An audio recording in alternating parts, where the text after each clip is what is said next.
Monsieur le Président, et tout d'abord, je voudrais remercier les organisateurs et en particulier mon ami Bouchaïb pour l'invitation et pour avoir fait du neurodégénératif une des thématiques phares de ces journées. Donc, aujourd'hui, nous allons en fait essayer d'instaurer sur l'estrade un dialogue entre neurologues, neuropsychologues et puis neurobiologistes.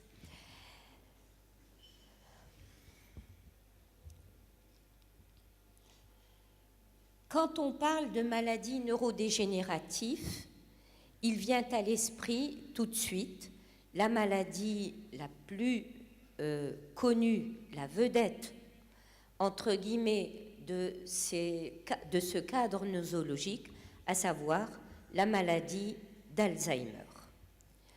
La maladie d'Alzheimer, quand le diagnostic est posé, en particulier dans des pays comme le Maroc, et jusqu'à ces dernières années, eh bien, lorsque le diagnostic était posé, généralement, il est déjà trop tard pour agir d'une façon un tant soit peu efficace. Alors, pourquoi essayer d'améliorer les possibilités diagnostiques de ces maladies neurodégénératives si il n'y a pas de possibilité thérapeutique? Eh bien, justement, c'est quelque chose qui est en train de changer. La population, y compris en fait au Maroc, la population au Maroc consulte de plus en plus précocement, et ceci résulte du niveau d'instruction qui est meilleur actuellement, et donc les personnes sont alertées par une atteinte cognitive débutante, par des troubles de la mémoire débutants. Quand ces personnes consultent, et quand elles consultent précocement, il est important de pouvoir démarrer une prise en charge efficace. Si l'on instaure les possibilités ou les possibilités thérapeutiques, même celles dont on dispose aujourd'hui, à savoir la stimulation cognitive, mais aussi la prévention sur le plan vasculaire, donc le traitement des facteurs de risque, l'amélioration de l'hygiène de vie et puis les possibilités thérapeutiques, en particulier les anticholinésterasiques, eh bien lorsque en fait ce traitement est démarré précocement, en fait on peut espérer une relative stabilisation pendant un certain temps avant qu'il n'y ait un déclin cognitif. Donc en bout de parcours, il y a un gain de quelques années d'évolution avec une symptomatologie moindre. Donc on ralentit et on retarde en fait les différentes échéances. Les possibilités thérapeutiques à venir, ce que l'on espère, c'est en fait des possibilités qui puissent agir en amont de cette phase où l'on agit actuellement par les anticholinésterasiques. Et donc, si l'on intervient au niveau des phases plus précoces, à ce moment-là, on peut espérer une voire l'éradication du processus pathologique. Nous n'y sommes pas, mais c'est les espoirs pour les décennies à venir.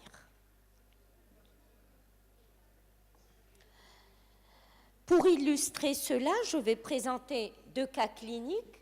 Le premier est celui d'une patiente de 54 ans qui avait des facteurs de risque vasculaires, notamment une hypercholestérolémie, et un cas similaire dans la famille, sa sœur.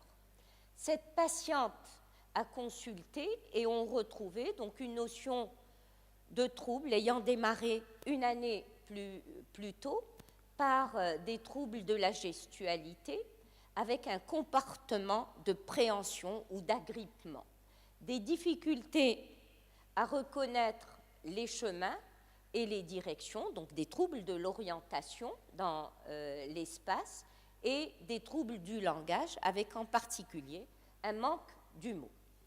Tout ceci a abouti à une perte encore mineure, mais une perte quand même des capacités d'autonomie, notamment dans l'habillage, dans la toilette et puis dans la réalisation de son marché.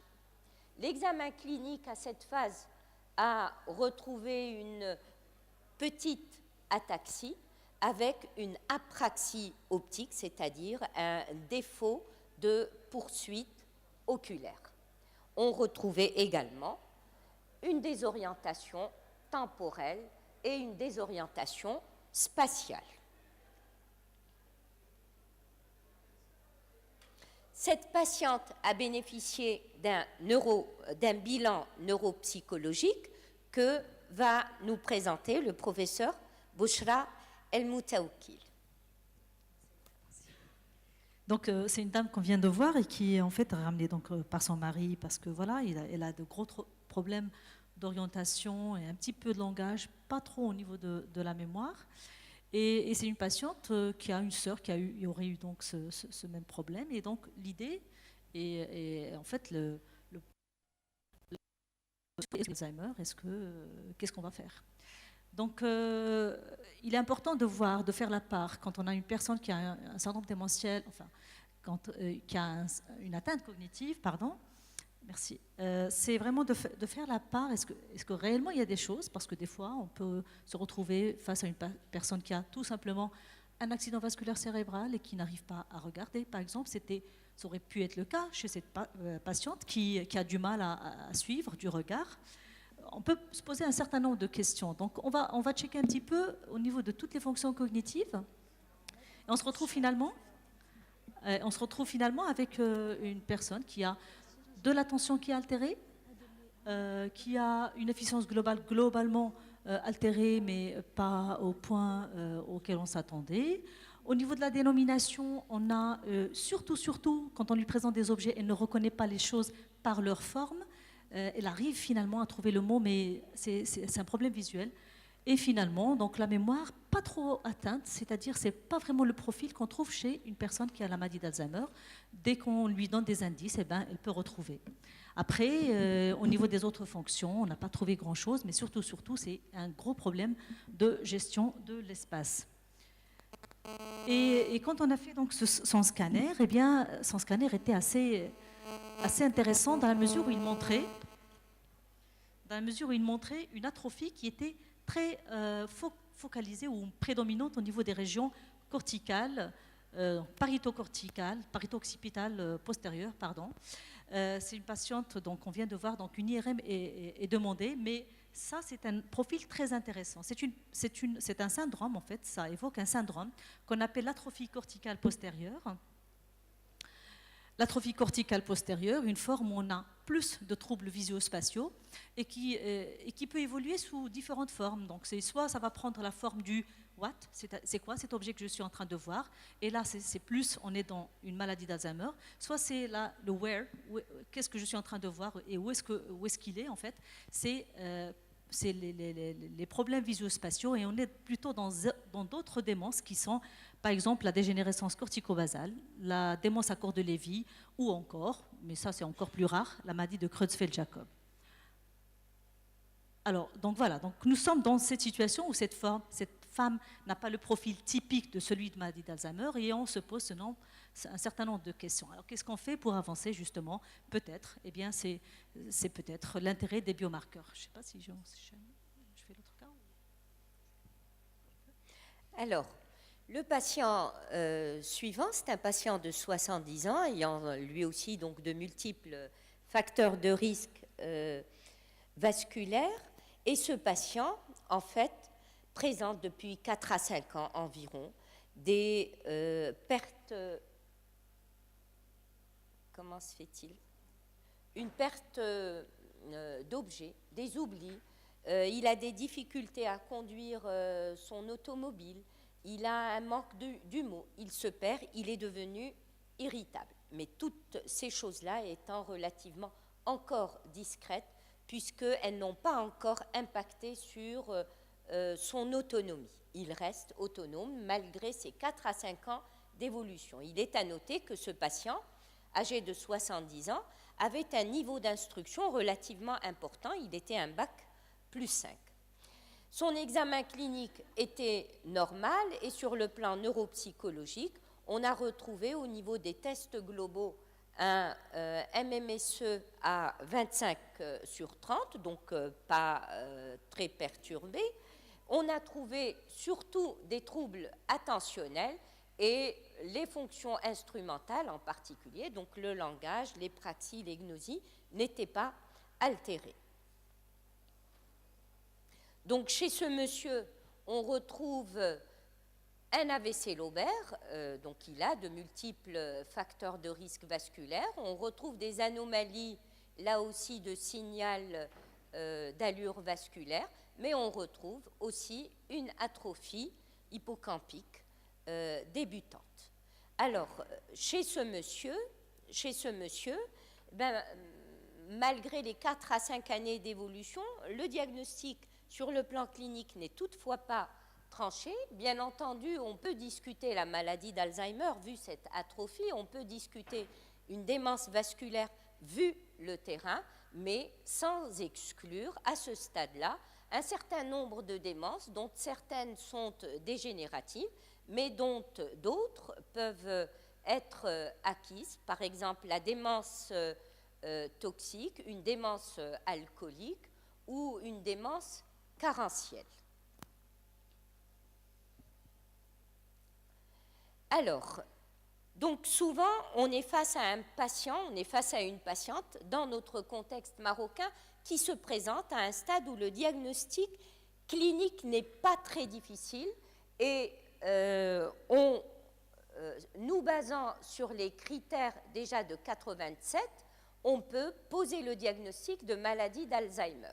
C'est le cas lorsque nous avons une altération globale des capacités cognitives mise en évidence par le test, par exemple, du MMSE, et lorsque l'on retrouve associé à l'atteinte de la mémoire l'association, l'atteinte de 2 autres fonctions, en particulier instrumentales, à savoir les troubles du langage, des praxies, des gnosies, les symptômes dysexécutifs ou encore la désorientation temporo-spatiale. La situation est plus délicate quand c'est un sujet qui se présente avec une atteinte cognitive débutante, donc modérée, et lorsque cette atteinte modérée concerne le domaine de la mémoire, l'évolution peut se faire vers une maladie d'Alzheimer, mais il peut rester dans cet état MCI pendant des années, voire le restant de son existence, et autre possibilité, évoluer vers un autre type de démence. Donc, les problèmes diagnostiques au stade débutant ou au stade de MCI sont relativement conséquents et d'où l'intérêt, en fait, de ces marqueurs biologiques et radiologiques. Donc, je rappelle, en fait, les différents stades évolutifs. Ici, il est difficile de faire le diagnostic parce que toutes les démences se ressemblent. Là, le diagnostic de démence d'Alzheimer est relativement aisé à faire et n'a pas besoin de l'aide du laboratoire. Ici, elle peut s'imposer, mais c'est surtout à ce stade-là de MCI que l'intérêt des marqueurs biologiques est important. Je te cède la parole, Bouchra, pour... Très bien. Alors en fait, pourquoi c'est très important de faire un petit peu la stadification de la maladie et pourquoi on est en train de parler de toutes ces formes, de formes évoluées, formes MCI, etc. C'est parce que dorénavant, ce n'est plus permis, et je pense que ça sera bientôt le cas, de traiter les malades à un stade tardif, à un stade où on a déjà des lésions, à un stade où les cellules sont déjà mortes, on va dire. Donc il est inadmissible qu'on continue sur du remplacement biochimique. Il est dorénavant question d'agir plus haut, au niveau de la cascade, c'est-à-dire arrêter cette cascade, faire en sorte de changer le cours évolutif de la maladie et pourquoi pas, si c'est déjà installé, faire en sorte que ça soit diagnostiqué tôt et pouvoir éliminer, par exemple, ces protéines qui sont devenues dorénavant toxiques. Donc on parle de ces formes, en fait, ces formes MCI, où on a déjà des dégâts. Les dégâts sont déjà là. C'est-à-dire qu'il y a eu déjà une agrégation, déjà une protéine qui est devenue toxique et qui commence à donner des manifestations sur le plan clinique, à savoir par exemple les oublis. Alors ce qui est aussi encore plus intéressant, et ça va, j'espère que ça aussi ça viendra, c'est de diagnostiquer au stade même préclinique, alors même qu'on n'a toujours aucun symptôme clinique. Et là, bon, on pourra avoir peut-être le luxe de se dire, voilà, j'ai un papy qui a la maladie d'Alzheimer, j'aimerais bien le voir, qu'est-ce qu'il en est pour moi, est-ce que j'ai une forme génétique, etc. Donc je n'ai pas encore de symptômes, mais je veux savoir. Et peut-être que si à ce moment-là, il y a déjà des thérapeutiques, eh bien, on pourra déjà les prendre et faire en sorte que ça arrête le processus. Donc les enjeux sont de taille. En fait, c'est vraiment les stades précliniques qui constituent la meilleure cible thérapeutique. Et puis, maintenant, les nouveaux essais thérapeutiques ne ciblent plus les malades déjà avérés, c'est les malades pré-démentiels ou avec une atteinte cognitive discrète ou même débutante. Et puis, il y a aussi un enjeu social, c'est préparer éventuellement, si on a cette maladie, eh bien, il faut préparer peut-être la suite. Donc,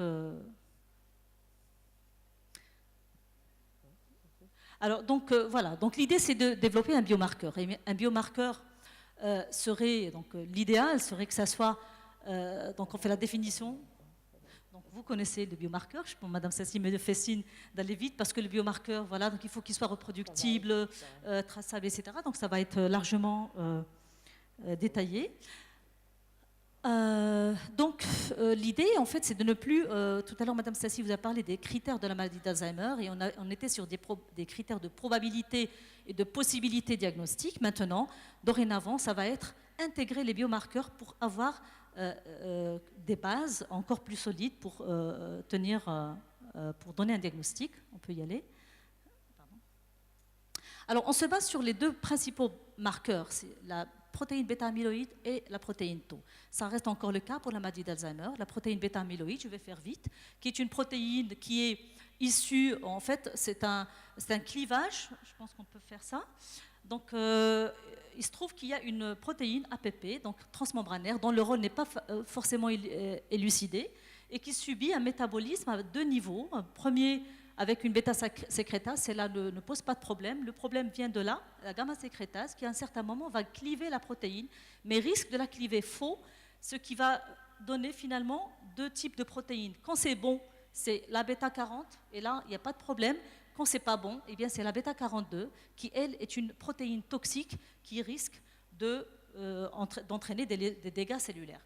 Deuxième pathologie, deuxième lésion anatomopathologique, c'est la protéine Tau.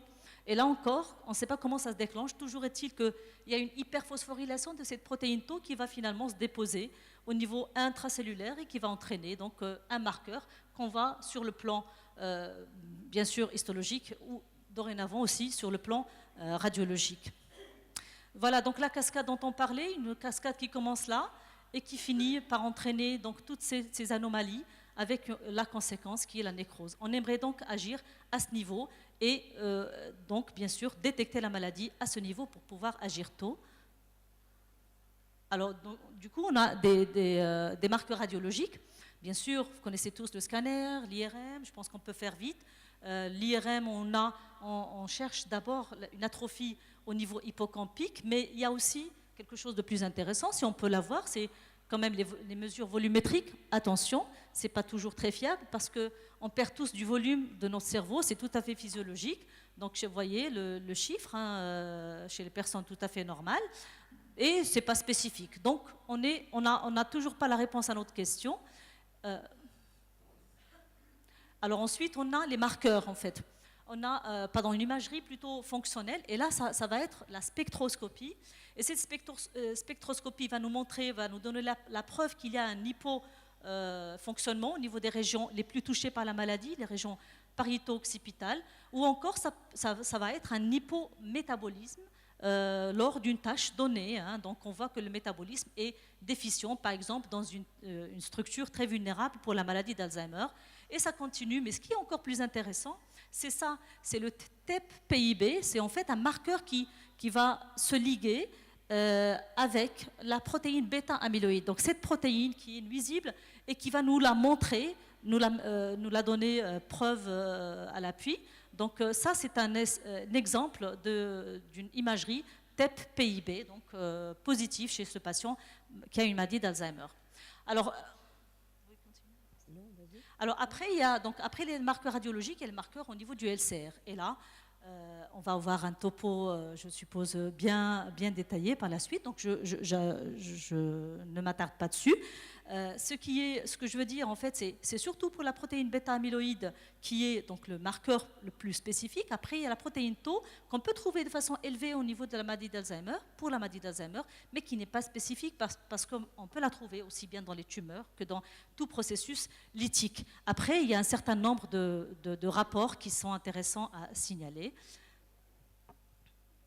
Alors, toujours la question qui vient de la part de la famille, est-ce qu'on peut faire des tests sanguins pour diagnostiquer la maladie d'Alzheimer? Malheureusement, il n'y en a pas. Mais il y a des recherches qui sont très actives dans ce sens. On peut peut-être passer, donc qui sont très actives, mais qui ne sont pas tout à fait au point. D'où, finalement, voilà, donc ça, c'est des tableaux qui vont juste nous... c'est ça l'actualité, en fait, dans... les diagnostics de maladie d'Alzheimer, c'est qu'on a introduit donc la bêta et donc les protéines, donc les marqueurs biologiques dans le diagnostic. On n'est plus sur l'existence de mémoire, de troubles de la mémoire, fonction instrumentale seulement. On a intégré dorénavant les biomarqueurs pour dire c'est un diagnostic probable ou possible, mais avec un peu plus de solidité. Voilà, donc c'est le cas aussi pour la maladie, le MCI. Alors, après, il y a toutes les autres maladies. Il n'y a pas que la maladie d'Alzheimer. Et dorénavant, on ne parle plus de maladies neurodégénératives. On est dans des protéinopathies de toutes les façons. Et là, donc ça, je pense que vous n'arrivez pas à voir, mais ce n'est pas grave. En fait, c'est juste pour montrer toute la complexité des pathologies neurodégénératives. Toutes aboutissent à des anomalies, à des dépôts au niveau de protéines. Et on va prendre le deuxième exemple, si vous voulez. Ça sera la maladie de Parkinson.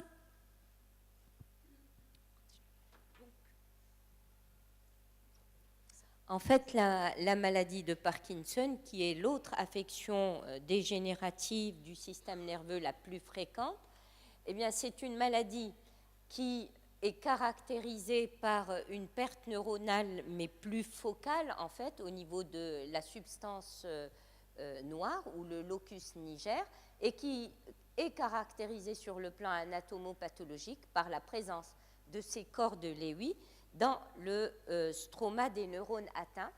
Sur le plan biologique, elle est considérée comme une alpha-synécluopathie parce qu'il y a accumulation d'alpha-synécluine.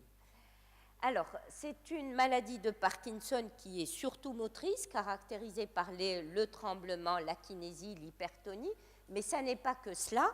Et on sait que des manifestations non motrices et même extra-neurologiques peuvent être des signes qui se seront fait exprimer longtemps avant les symptômes moteurs, notamment les problèmes d'odorat, donc l'anosmie, la constipation, les troubles du sommeil avec ce syndrome des jambes sans repos ou encore des troubles de la sécrétion sébacée cutanée.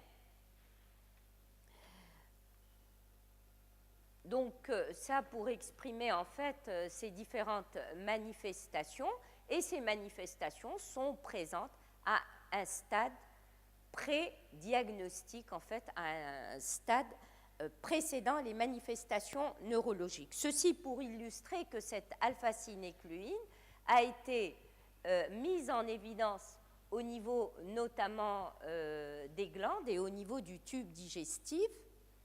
Donc, c'est une pathologie qui est neurologique, mais qui concerne aussi le système nerveux autonome du tube digestif, entre autres. Alors, ici, c'est une étude qui a comparé le microbiote, en fait, dans deux environnements, l'environnement nasal et l'environnement, en fait, digestif, et qui a retrouvé une nette différence du microbiote, en fait, au niveau du tube digestif entre les patients présentant une maladie de Parkinson et la population contrôle. Alors, la maladie de Parkinson est une maladie génétique, on le sait très bien au Maroc, où on retrouve des formes beaucoup plus précoces et des formes caractérisées avec des tableaux cliniques tout à fait caractéristiques de ces formes génétiques. Alors, qu'en est-il des marqueurs dans le cadre de la maladie de Parkinson? Bouchra, tu en parles? Donc voilà, donc il y avait ces marqueurs génétiques et je pense que je vais revenir juste rapidement sur ce schéma pour montrer que finalement il y a de la génétique, mais il y a des, on va dire il y a des répercussions aussi sur le plan du système inflammatoire, ce qui fait que on va se retrouver avec des marqueurs également au niveau sérique. Je ne sais pas si voilà. Donc au niveau sérique. Et là, eh bien, un certain nombre de marqueurs ont été également démontrés comme étant possiblement annonciateurs d'une maladie de Parkinson, pardon, mais ce n'est pas toujours finalisé. Alors, il y aurait même des personnes chez lesquelles il y aurait donc un taux d'alpha-synucléine dans le sang. Alors, vous voyez que le taux n'est pas suffisamment intéressant pour qu'on retienne cela comme un marqueur sérique. Alors, sur le plan radiologique, très intéressant et de plus en plus demandé, c'était de l'ordre de recherche, mais maintenant c'est de l'ordre même de diagnostic. Nous sommes parfois devant des situations où nous avons un patient qui a pris des neuroleptiques. Vous savez que les personnes qui ont pris des neuroleptiques peuvent développer un syndrome pseudo-parkinsonien. Ils sont rigides, ils sont akinétiques, etc. Il se trouve qu'il y a un parent dans la famille qui a une maladie de Parkinson bien attestée. On ne sait plus, est-ce que c'est un effet secondaire des neuroleptiques, est-ce que c'est une forme génétique. Donc ici, parfois, on peut demander ce marqueur radiologique qui s'appelle le DaT-scan.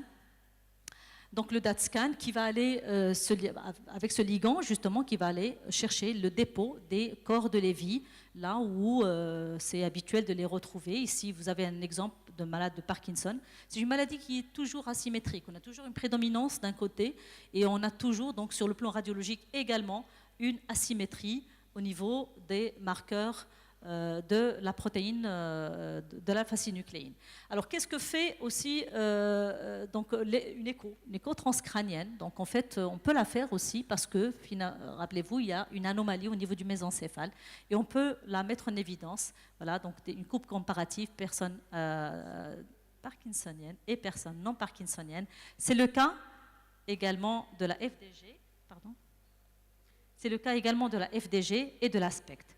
Alors après, il y a aussi le système nerveux autonome et le cœur peut être altéré, on peut avoir des anomalies dysautonomiques. Justement, donc une personne Alzheimer peut avoir une anomalie à ce niveau. Et en fait, quand on multiplie, quand on associe les différents biomarqueurs, on peut arriver à un diagnostic plus ou moins approché. Alors, il nous reste quelques minutes pour parler des autres démences. Elles sont beaucoup plus rares, mais intéressantes à savoir. Par exemple, pour la DFT est une démence frontale. C'est un ensemble de démences qui commence d'abord par des troubles du comportement. Et après, la mémoire vient plus tard. Mais parfois, on a du mal quand la personne vient à un stade plus avancé où tout est là. Et parfois, et comme c'est une forme génétique, il y a des personnes qui veulent bien savoir. Alors pour l'instant, c'est une forme où le marqueur peut être...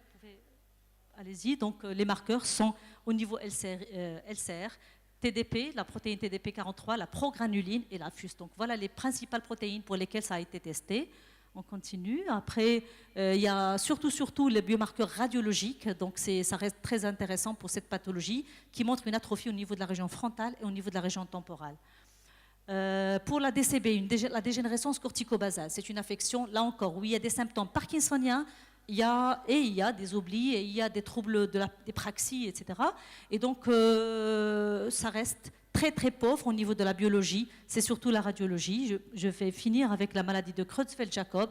Je pense qu'on a tous eu à un certain moment cette discussion autour de la maladie de vache folle qui est transmise à l'homme. Donc le Creutzfeldt-Jakob est une maladie, on ne sait pas est-ce que c'est une maladie dégénérative ou est-ce que c'est une pathologie infectieuse. Toujours est-il que c'est une protéine qui se comporte comme un virus et cette protéine va donner finalement un certain nombre de marqueurs qui vont être diagnostiqués par autopsie, c'est la mise en évidence de la protéine PRS.